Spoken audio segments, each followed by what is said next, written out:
Hi guys, how are you all today morning? Good morning. Today is 23rd December 2023. My name is TSV Raghavan and I live in Chennai, Tamil Nadu, India. This is my spiritual vlog on YouTube. HARDAN, HARDAN,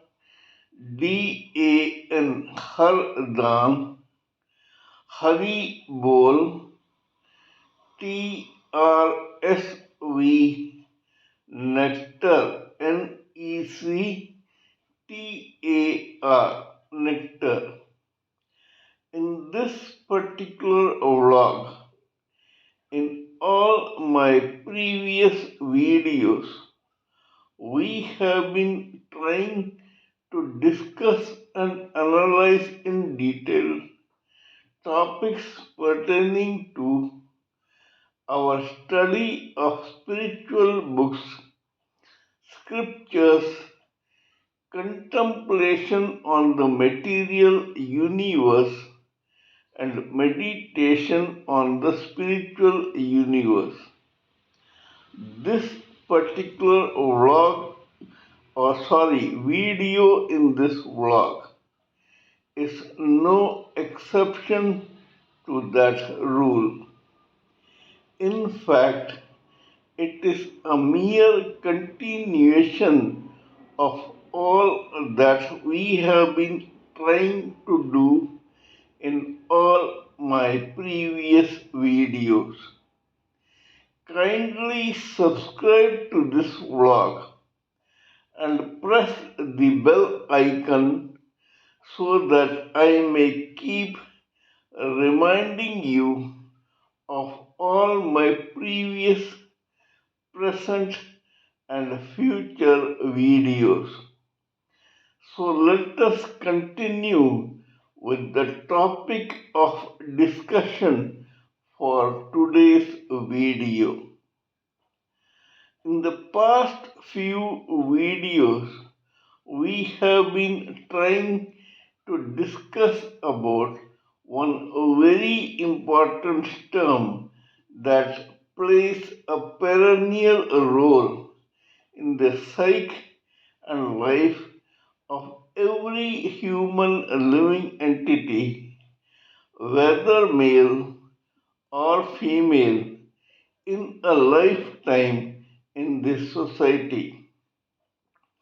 This term, which connotes the existence of a very subtle item, is called mind. This particular mind is so important that it gets a mention in one of the segments of the great Hindu epic Mahabharata. In that particular epic, in this segment known as Srimad Bhagavad Gita, the Supreme Personality of Godhead who has incarnated into this material world as Lord Krishna tells his cousin and best friend Arjuna, the Pandava prince, about this very mind. According to Mahabharata, while Lord Krishna represented the Supreme Personality of Godhead who is present as localized Paramatma in every item or atom in this material world, called Kshirodakasai Vishnu is also known as Super Soul, while Arjuna, the Pandava prince, represents the individual spirit soul. So, here the super soul, Lord Krishna, tries to advise this individual soul called Arjuna about mind.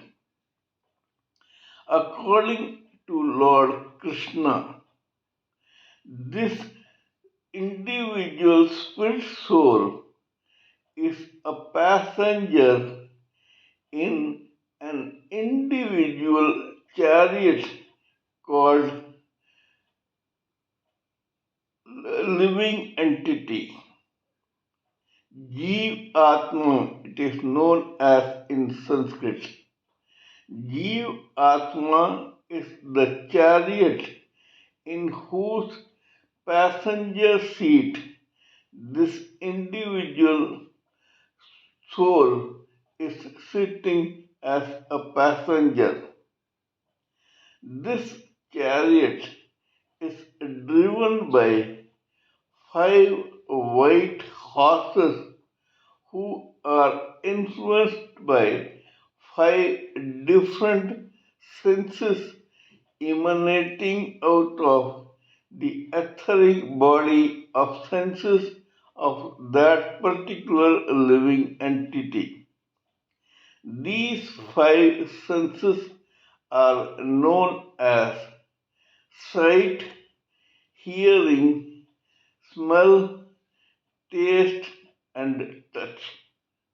According to these individual senses, each of the 5 horses influenced by that particular sense runs in a different direction. That is the precise reason why this Jivatma named chariot is not able to run in the direction that denotes its goal in life. To prevent this, there is one driver in this chariot who is holding the reins of the 5 different horses running in different directions. This particular driver is known as intelligence. Intelligence is a representative of the causal body of intelligence and logic, which forms the first layer enveloping this spirit soul. This intelligence is holding the reins of these senses running in different directions. However, this chariot, which has the spirit soul as the passenger, the intelligence as the driver, and the senses as the horses, has one driving instrument. Without this driving instrument, this chariot is worthless, redundant, and has only scrap value. It ceases to exist or to work properly. This driving instrument is known as mind. It is this mind that we are trying to analyze in our various videos in this blog. Here, I would hasten to add that every individual living entity or Jeev Atma which has an individual spirit soul as the passenger has a separate mind. That is precisely the reason why every individual, a living entity, especially a human, a living entity, whether male or female, existing in the society during one particular lifetime is different from the other, and that is precisely what provides the variety and coloring in this society.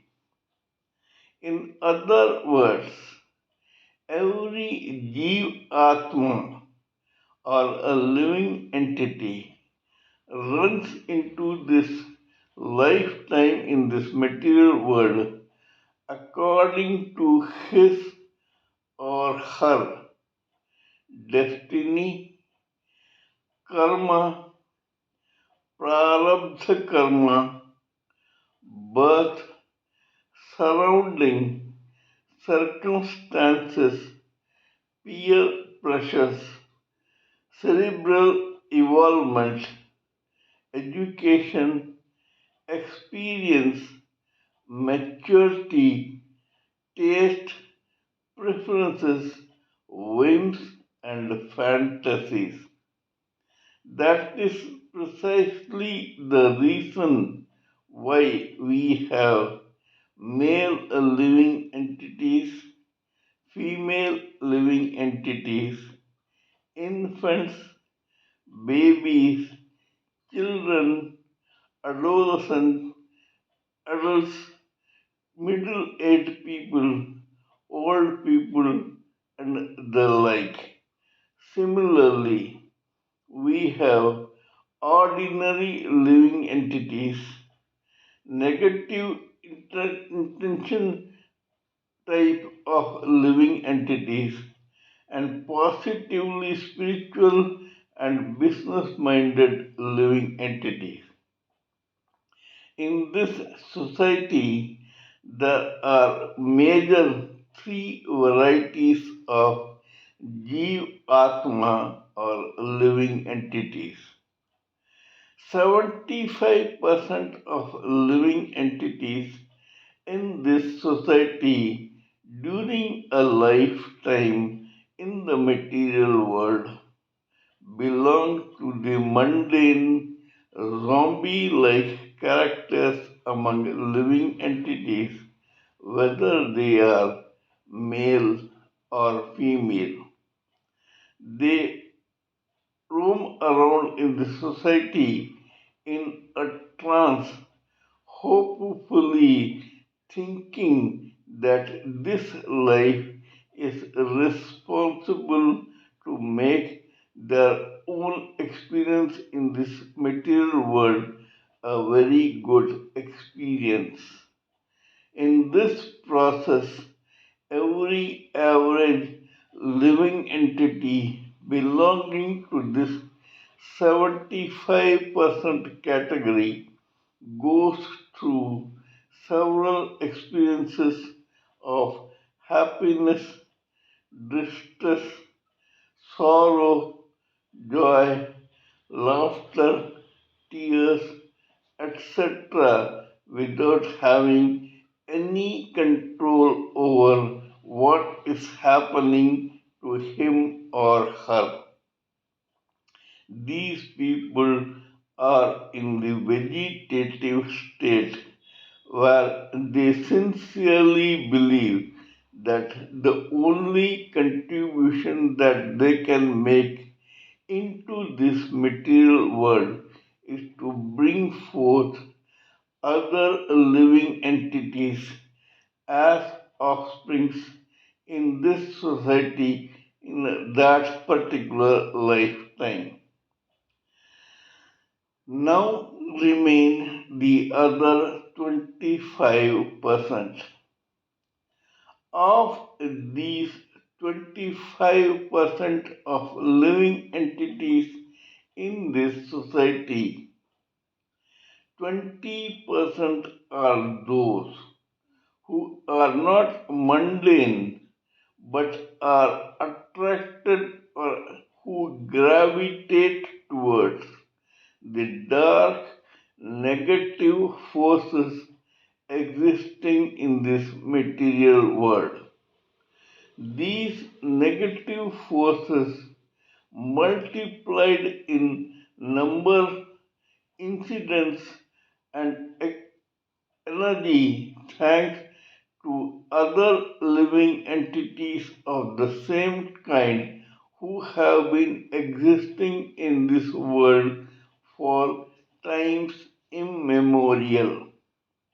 Vibrations of the negative kind that emanated out of those living entities into the society of this material world influence those in the present lifetime directly or indirectly to gravitate towards the negative forces. Then come the remaining 5%. Just like the top of a mountain is very narrow, similarly, in this mountain of living entities, the top is quite narrow and it comprises of living entities belonging to only 5% of the society. You may appreciate that in a mountain, a hill, or a pyramid, the base is very broad, and this broad base is 75% of mundane living entities. The middle path is the 20% dark negative forces, and the 5% of the cream de la cream of the society inhabit the top of living entities. Even among this 5%, some are positively material and the other are positively spiritual. However, positive they all are, and that is precisely the reason why they manage to remain in this 5% category.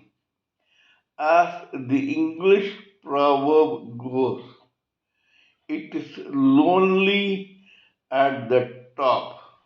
That is, those at the top find themselves as loners in their own individual island and they don't have many friends or companions. If a living entity has many friends, he or she belongs to the bottom. If they have few friends and a lot of enemies, they belong to the middle path of the dark negative forces, while those who are usually alone and who are absorbed in their own inner world or inner universe are those who belong to the 5% category. Every human living entity who has been born in this material world in a lifetime must pray to belong to this 5% category. Intellectuals, scientists, inventors, discoverers, big owners of business houses, teachers, lecturers, professors, writers, authors, or extremely talented creative people of all variety like musicians, singers, painters, artists, sculptors, etc., belong to the positive material category of this material world and are a part of that 5%, while sages, saints, renunciants, meditators, spiritualists, rishis, maharishis, and evangelists belong to the positive spiritual category, which also inhabit this 5%. We have dealt with several case histories of all those living entities and their individual minds who belong to this 5% category. However, we refrained from discussing about living entities from the other 20% or 75% till a few videos back. In the few videos that we have had in this vlog, we have discussed the case history of all those individual living entities who have their own individual minds but are yet gravitating towards the dark negative forces of this material world.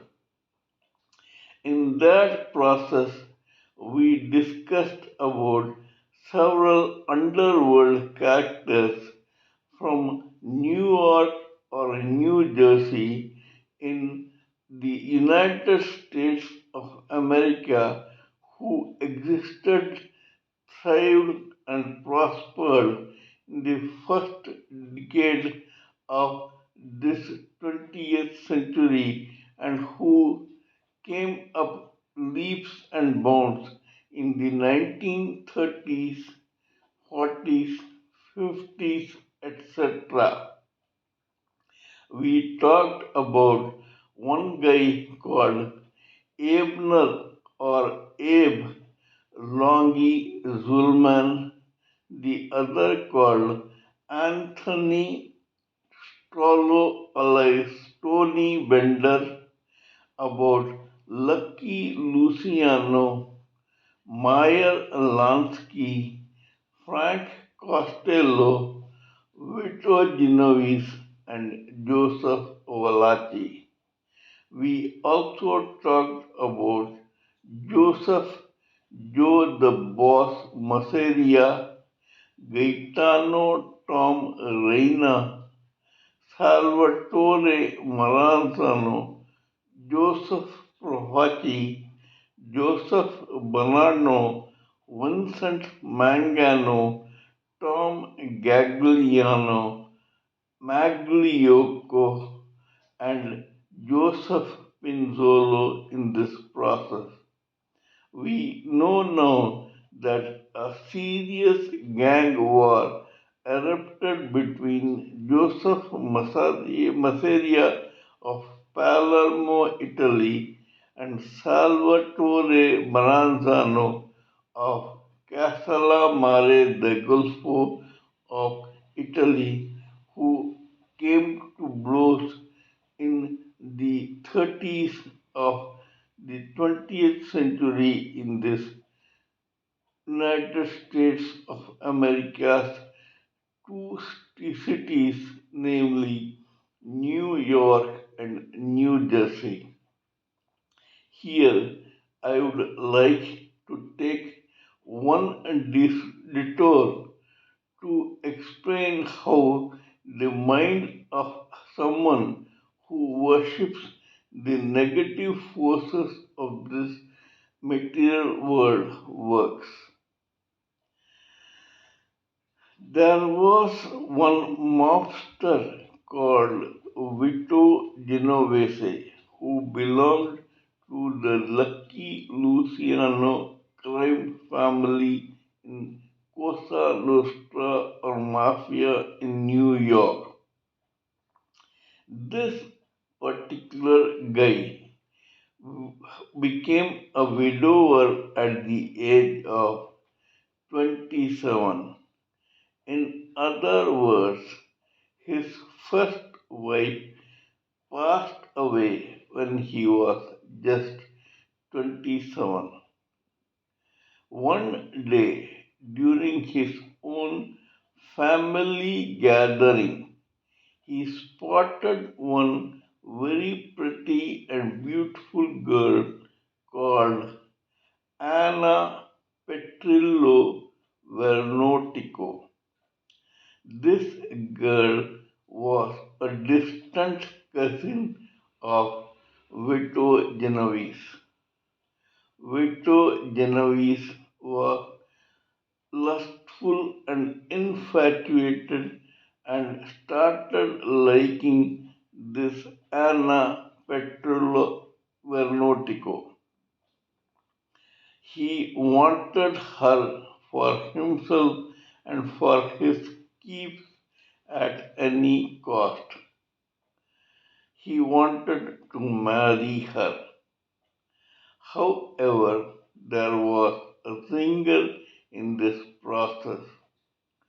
Anna Petrillo Vernotico was married to a person called Gerard Vernotico, who was her legally wedded husband at that time.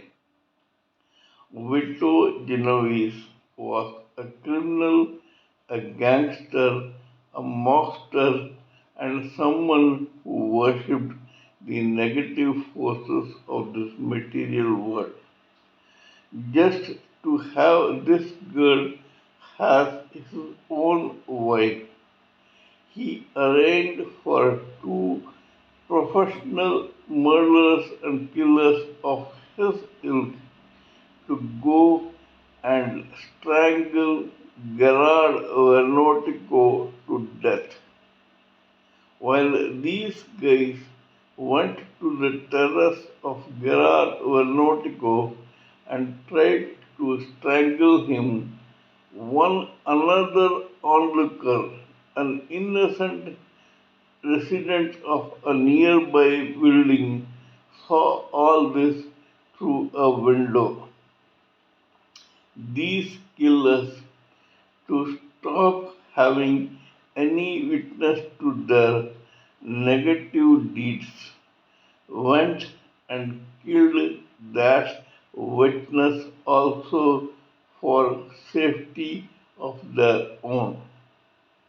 A week after the death of Gerard Vernotico, the same Vito Genovese went to Anna Petrillo Vernotico, expressed grief over her husband's death, which was caused by himself, and then offered to marry this newly widowed young pretty woman. This woman, who was unaware of the deeds of Vito Genovese, was elated to see such a great man in Vito Genovese. Immediately she agreed to marry Vito Genovese. Vito's cup was full thanks to his dark, nefarious deeds. Vito Genovese was earnestly devoted to crime, and one of his main rackets was drug smuggling. Those two killers who had killed Gerard Vernotico were asked to keep quiet lest they spill the beans about the mystery of Gerard Vernontico's death. We shall continue this story in my next video. This is all I wanted to say in this particular video. Kindly let me know what you think of my talk on this particular subject. Please give me your own expert views, thoughts, ideas, and opinions so that I may blend everything together for the sake of this society. Before concluding, let me remind you that I am also a published author with Amazon Kindle and paperback. I write on spiritualism, fiction, and assorted subjects. Spiritualism happens to be my favorite subject. Till we meet in my next video, it is good morning from TSV